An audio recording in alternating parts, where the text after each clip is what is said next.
وبه نستعين. أما بعد، قال الله تعالى: الرحمن علم القرآن خلق الإنسان علمه البيان.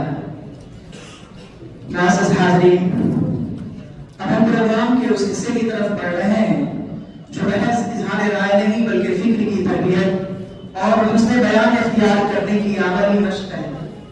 یہ وہ مرحلہ ہے جہاں زبان کو تہذیب، سوچ کو دلیل اور اختلاف کو وقار سکھایا جاتا ہے، اور یہی آج کے زمانے کی ضرورت بھی ہے اور زمانے کے اسلوب کی باوقار پیروی بھی. اسی طرز گفتگو کی طرف خالق کائنات اپنی مقدس کتاب میں ہماری رہنمائی فرماتے ہوئے کہتا ہے: وَجَادِلْهُمْ بِالَّتِي هِيَ أَحْسَنُ، اور ان سے بحث کرو تو ایسے طریقے سے جو سب سے بہتر ہو. آیت کریمہ ہمیں یہ درس دیتی ہے کہ دعوت دین ہو یا علمی مکالمہ بات حکمت کے ساتھ کی جائے، اس میں چیخ و پکار کے بجائے دلائل شامل ہو، مخاطب کی کسی بھی درجے میں تحقیر و تضحیق نہ ہو، بلکہ عمدہ اخلاق اور حسن اسلوب کا مکمل لحاظ رکھا جائے. الحمدللہ ہمارا ادارہ اس سلسلے میں اپنا ایک نمایاں امتیاز رکھتا ہے اور اس بات کا خصوصی اہتمام کرتا ہے کہ قرآن کی تعلیم کے ساتھ ساتھ طلبہ زمانے کی ضرورتوں سے اور اس کے مزاج سے مکمل واقف ہوں. آج ہمارے طلبہ کی جانب سے پیش کی جانے والی یہ ڈبیٹ در حقیقت اسی قرآنی اصول کی عملی تصویر بننے کی ایک کوشش ہے. اس میں ایک طالب علم AI یعنی مصنوعی ذہانت کے فوائد پیش کرے گا اور دوسرا اسی موضوع کے ممکنہ نقصانات پر روشنی ڈالے گا.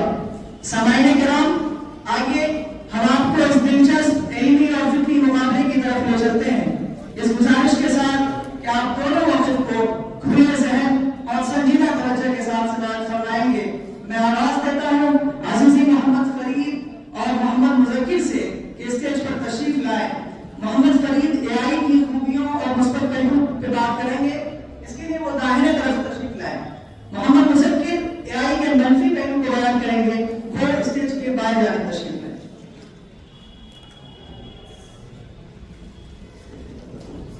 السلام علیکم ورحمۃ اللہ وبرکاتہ.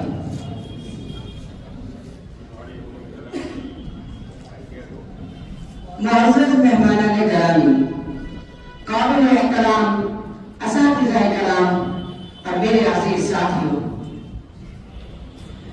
آپ نے ابھی ہمارے موضوع بحث کا تعارف سنا.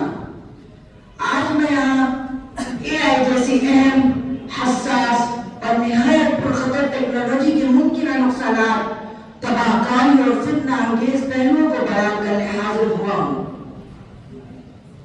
میں یہ بات محض جذبات کی بنیاد پر نہیں کہہ رہا، بلکہ اپنے مطالعے، تحقیق اور مشاہدے کی روشنی میں پورے یقین کے ساتھ عرض کر رہا ہوں کہ اگر اس ٹیکنالوجی کو بے لگام چھوڑ دیا گیا تو یہ پوری انسانیت کے لیے ایک سنگین خطرہ بن سکتی ہے.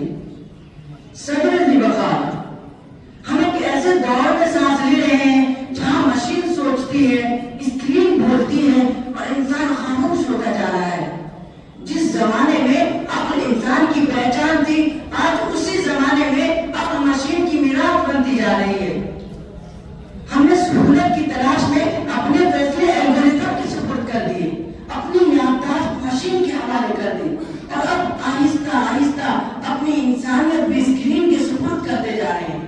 اسٹوڈنٹس تحقیق اور جدوجہد کے بجائے تیار جوابات لینے کے عادی ہو رہے ہیں. دماغ جو قدرت کا سب سے عظیم تحفہ تھا، اب مشین کے سامنے ہتھیار ڈال رہا ہے. یہ محض سہولت نہیں، یہ ذہنی اور فکری سوال ہے. السلام علیکم. صدر ذی وقار، معزز مہمانان کرام، اساتذہ کرام اور میرے عزیز ساتھی، میرے محترم مخالف محمد مذکر نے AI کے تعلق سے ایک پورا سے خوفناک تصویر پیش کی. ایسی تصویر جس میں اسکرین سوچتی ہے، بولتی ہے، فیصلے کرتی ہے اور انسان ذہنی طور پر مخلوط، خاموش، صائب اور تماشائی بن جاتا ہے. مگر سوال یہ ہے کہ یہ تصویر مکمل ہے؟ یہ صرف اندھیرے کا وہ گوشہ ہے جہاں آپ نے روشنی کو داخلی نہیں ہونے دیا. آپ نے کہا انسان سوچنا چھوڑ رہا ہے. میں اس دعوے پر سنجیدگی سے سوال اٹھاتا ہوں اور آپ سے پوچھتا ہوں، کیا کیلکولیٹر آنے سے انسان نے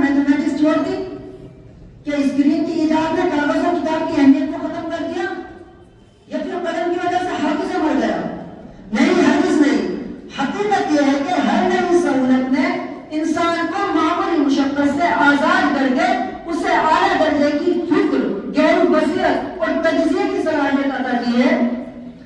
عالمی تعلیمی رپورٹ بتاتی ہے کہ اے آئی پر مبنی تعلیمی نظام استعمال کرنے والا طلباء میں سمجھ بہت زیادہ مضبوط ہوتی ہے، مسائل حل کرنے کی صلاحیت بہتر ہوتی ہے اور کارکردگی نمایاں طور پر بلند ہوتی ہے۔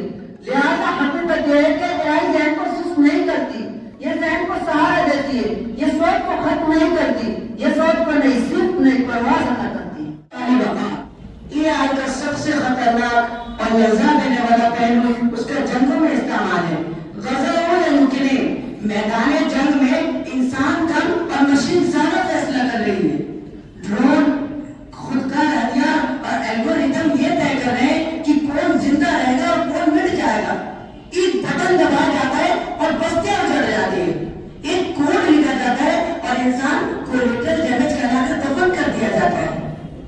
یہ کیسی ترقی ہے کہ زمین خاموش ہو جائے اور اسکرین فیصلہ ساز بن جائے؟ یہ وہ خطا ہے کہ جہاں انسانی رحم، اخلاق اور جواب دہی سب کچھ مشین کے پیچھے چھپ جاتا ہے۔ صدر وقار، میرے محترم ساتھی نے جنگ میں جو نقشہ کھینچا ہے وہ دردناک بھی اور چونکا دینے والا بھی، لیکن میرا آپ سے سوال ہے، کیا جنگ مشین نہیں جاتی؟ کیا نفرت کسی الگوریتم میں پیدا کی؟ نہیں، ہرگز نہیں۔ حقیقت یہ ہے کہ جنگ انسان نے شروع کی اور عمل بھی انسان ہی لاتا ہے۔ انسانی تاریخ اس حقیقت کی گواہ ہے، جب کوئی مشین نہیں تھی، جب کوئی الگوریتم وجود میں نہیں آیا تھا، تب بھی یہ درندہ صفت انسان ناحق خون بہانے سے باز نہیں آتا تھا۔ تلواریں چلی، نیزے اٹھے اور لوگ ہاتھوں ہاتھ قتل ہوتے رہے، مگر کبھی تلوار کو مجرم قرار نہیں دیا گیا، کبھی تیر کو سزا نہیں دی گئی اور کبھی بندوق کی گولی کو قاتل نہیں کہا گیا۔ مجرم ہمیشہ وہ ہاتھ پھیرا جو ہتھیار اٹھاتا ہے، وہ ذہن جو نفرت پالتا ہے، وہ دل جو رحم سے خالی ہوتا ہے۔ اگر آج اے آئی کے ذریعے جنگ ہو رہی ہے تو قصور اس میں مشین کا نہیں ہے، قصور اس انسان کا ہے جو اسے ظلم کے لیے استعمال کرتا ہے۔ حقیقت کا ایک بڑا حصہ یہ ہے، آج اسی آئی کے ذریعے داروں کی سرنگیں تلاش کی جا رہی ہے، زخمیوں تک فوری امداد پہنچ رہی ہے، تباہ شدہ علاقوں کا درست نقشہ بنا کر شہری آبادی کو بچایا جا رہا ہے۔ محترم صاحب، اب سوال یہ نہیں ہے کہ ہتھیار کتنا جدید ہے، اب سوال یہ ہے کہ فیصلہ کرنے والا انسان کتنا باخبر ہے، کیونکہ ہتھیار بدلتے رہتے ہیں لیکن ذمہ داری ہمیشہ انسان کی ہوتی ہے۔ جناب صدر، تیسرا خطرناک پہلو یہ ہے کہ اے آئی نے جھوٹ کو اتنا خوبصورت، اتنا حقیقت نما اور اتنا مؤثر بنا دیا ہے کہ سچ اور فریب میں فرق کرنا مشکل ہو گیا ہے۔ ڈیپ فیک، جعلی ویڈیوز، جھوٹی تقاریر اور من گھڑت بیانات کے ذریعے ایک لمحے میں فساد بڑھ جا سکتا ہے، کسی کی بھی عزت خاک میں مل سکتی ہے، انتخابات متاثر ہو سکتے ہیں، ریاست حل میں استحکام کا شکار ہو سکتی ہے۔ یہ صرف معلومات کا مسئلہ نہیں، یہ جان، مال اور امن کا سوال ہے۔ صدر وقار، ایسا ہرگز نہیں ہے، اگر رات ہوتی ہے تو اس کا اپوزٹ دن بھی ہوتا ہے۔ ہمیں بے روزگاری کے اس خدشے کو تاریخ کے آئینے میں دیکھنے کی ضرورت ہے۔ یہ خدشہ بجائے مگر پوری حقیقت نہیں، حقیقت یہ ہے کہ جھوٹ کو پہچان لیں، فریب کو بے نقاب کر لیں اور جعلی مواد کو روکنے کا سب سے مؤثر ہتھیار بھی اے آئی خود ہے۔ آج بڑے بڑے ڈیجیٹل پلیٹ فارمز جعلی تصاویر کی شناخت، ڈیپ فیک ویڈیوز کی جانچ، جھوٹی خبروں کی خودکار روک تھام بھی اسی اے آئی کے ذریعے کر رہے ہیں۔ یعنی اے آئی مسئلہ بھی اور حل بھی، فرق صرف نگرانی، قانون اور نیت کا ہے۔ صدر وقار، میں آپ کو یہ بھی بتاتا چلوں کہ اے آئی کا ایک بڑا خطرہ بے روزگاری کا طوفان ہے۔ فیکٹریوں میں روبوٹ، دفاتر میں سافٹ ویئر، بازار میں خودکار نظام۔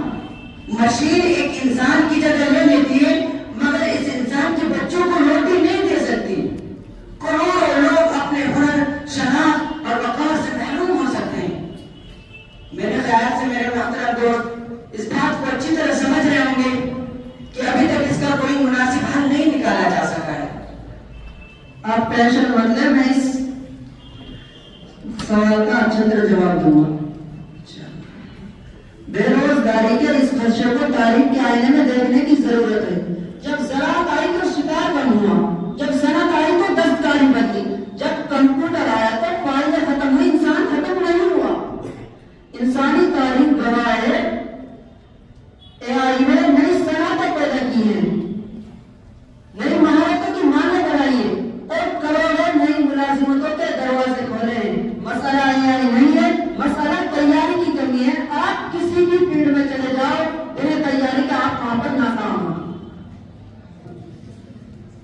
علی وفات اے آئی کے اثرات میں ایک نہایت سنگین اور خاموش خطرہ انسانی ذہن اور جسم کا بھی سوال ہے. آج انسان آہستہ آہستہ اسکرین کا قیدی بنتا جا رہا ہے. سہولت کے سیلاب میں محنت کی جگہ کلک نے لے لی. نتیجہ یہ کہ سستی انسان کی عادت بنتی جا رہی ہے. تنہائی اس کا مقدر اور اس طرح اس کی پہچان. ایک ایسی نسل تیار ہو رہی ہے جو بھیڑ میں رہ کر بھی اکیلی ہے. ذہنی دباؤ، بے چینی اور ڈپریشن یہ عام اجتماعی امراض بنتے جا رہے ہیں. جسمانی طور پر بھی انسان کمزور ہوتا جا رہا ہے. جسمانی طور پر بھی انسان کمزور ہوتا جا رہا ہے. زہر دباؤ، صدر ذی وقار. میں آپ کی جانکاری کے لیے بتا دوں، سچائی کا ایک دوسرا رخ بھی ہے. وہ یہ ہے جس آئی کو آپ ذہنی اور جسمانی زوال کا سبب کہہ رہے ہیں، وہی اے آئی آج ذہنی اور جسمانی صحت کی بحالی کا ایک طاقتور ذریعہ بھی بن چکی ہے. اسی آئی کے ذریعے آج ایسی ایپس تیار ہو چکی ہیں جو ڈپریشن اور ذہنی دباؤ کے علامات کو ابتدائی مرحلے میں پہچان لیتی ہے. ڈپریشن کی ابتدائی تشخیص، نیند کے مسائل کی نشاندہی اور بزرگ اور معذور افراد کے لیے نگہداشت کے ایسے نظام فراہم کیے جو ان کی روزمرہ کی صحت، نقل و حرکت اور ہنگامی حاجتوں پر مسلسل نظر رکھتے ہیں. یوں یہ ٹیکنالوجی سہارا بن کر تنہائی کا کام کر رہی ہے. جسمانی صحت کے میدان میں بھی اسی طرح ورزش، غذا اور روزمرہ کی سرگرمیوں کی نگرانی کر کے انسان کو سست زندگی سے متحرک زندگی کی طرف واپس لانے میں مدد دے رہی ہے. لہذا حقیقت یہ ہے کہ بذات ٹیکنالوجی خود بیماری نہیں ہے. استعمال کا طریقہ اسے بیماری بھی بنا سکتا ہے اور علاج بھی. صدر ذوقار، ہمیں فیصلہ کرنا ہے کہ ہم خود کے اصلی بندر جینا چاہتے ہیں یا شعور کے ساتھ قیادت کرنا چاہتے ہیں. کیونکہ تاریخ یہ نہیں لکھے گی اے آئی خطرہ کی ہے نعمت. تاریخ یہ لکھے گی جب ایک عظیم انقلاب دروازے پر دستک دے رہا تھا تو کیا ہم نے اسے عقل اور بصیرت کے ساتھ قبول کیا یا خوف اور وہم کے ساتھ دروازہ بند کر لیا. السلام علیکم. اس دلچسپ فہمی و فکری ڈیبیٹ کو بہت خوبصورت، مدلل اور پرزور لہجے میں پیش کیا. اس کے لیے دونوں طالب علم بہت مبارکباد کے مستحق ہیں. خدا آپ کے علم میں اور زور بیانی میں مزید اضافہ کرے. حاصل محفل ہم نے دونوں فریق کے دلائل دیکھے. اب آئیے نتیجے بحث پر بات کرتے ہیں. اب وقت ہے کہ جذبات کے بجائے فہم و بصیرت کے ساتھ ایک متوازن اور مفید رائے قائم کی جائے. حقیقت یہ ہے کہ AI فرشتہ ہے نہ شیطان. یہ محض ایک طاقت ہے اور ہر طاقت کی قدر و قیمت اس کے استعمال سے طے ہوتی ہے. تاریخ ہمیں بتاتی ہے کہ آگ نے فائدہ بھی پہنچایا اور نقصان بھی. بجلی نے شہروں کو روشن بھی کیا اور جانیں بھی لی. ایٹم نے توانائی بھی دی اور ہیروشیما بھی بنایا. مگر انسان نے ان میں سے کسی کو ترک نہیں کیا بلکہ عقل، قانون اور اخلاق کے ذریعے انہیں قابو میں رکھا. AI بھی اسی سلسلے کی ایک اہم کڑی ہے. یہ بیماری کا علاج بھی بن سکتی ہے اور فریب کا ہتھیار بھی. یہ علم کو عام بھی کر سکتی ہے اور جھوٹ کو طاقتور بھی. اصل سوال یہ نہیں کہ AI مفید ہے یا خطرناک. اصل سوال یہ ہے کیا ہم اسے خوف کے نام پر رد کر دیں یا شعور کے ساتھ اسے سنبھالیں. یہ فیصلہ ہمیں کرنا ہے. یہ سچ ہے کہ AI اور ٹیکنالوجی کو آقا اور دیوتا بنا لینا کامیاب مستقبل کی ضمانت نہیں دیتا، لیکن یہ بھی حقیقت ہے کہ ان کا کوئی مستقبل نہیں جو اسے شیطان کہہ کر کوسیں گے یا شجر ممنوع سمجھ کر اس سے بھاگیں گے، بلکہ مستقبل ان کا ہوگا جو اسے عقل کی لگام پہنائیں گے، اخلاق کے تابع رکھیں گے اور انسانیت کی خدمت میں AI کو جھکا دیں گے. وہی قومیں آگے بڑھیں گی جو مشین کو اپنا آقا نہیں بلکہ اپنا خادم بنائیں گی. ترقی کو اپنے ہاتھوں سے نکلنے نہیں دیں گی بلکہ اپنے افراد کے ہاتھوں میں تھما دیں گی. حالانکہ میں یہ گزارش کرتا چلوں، یہ بتاتا چلوں کہ یہ فیصلہ کرنا اور ہر وقت زمانے کی تبدیلی کو قبول کر لینا قوموں کی نفسیات کے مطابق آسان نہیں. اسی لیے علامہ اقبال علیہ رحمہ فرماتے ہیں، آئینے نو سے ڈرنا طرز کہن پہ آنا، آئینے نو سے ڈرنا طرز کہن پہ آنا، منزل یہی